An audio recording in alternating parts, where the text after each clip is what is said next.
Hello, thank you for joining us once again. My name is Ty Zinkwich. I'm Superintendent of Schools here in Spencerport. And I'm Rick Wood, Assistant Superintendent for Business. Thank you for joining us as we provide you information related to the 24-25 budget. In this video, we'll be discussing the sources of revenues. It is important to note that when voters cast their ballots on the school budget, they are mainly voting on the expenses, not the revenues. However, we believe it's equally important to share information about our revenues.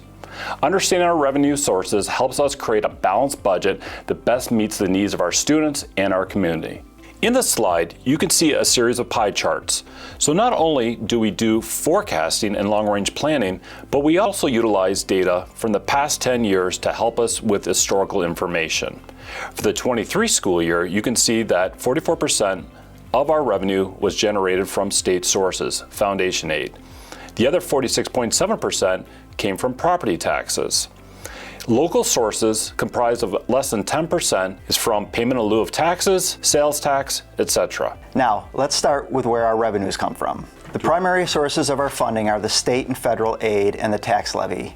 State and federal aid amounts are allocated to districts, and we learn of our state aid amounts once the state adopts a budget on or around April 1st. In addition to state and federal aid, we also rely on tax levy and local sources. Tax levy refers to the amount of money collected from property owners within our district boundaries. Finally, we continuously examine the use of reserve funds to offset budget expenses as much as we can.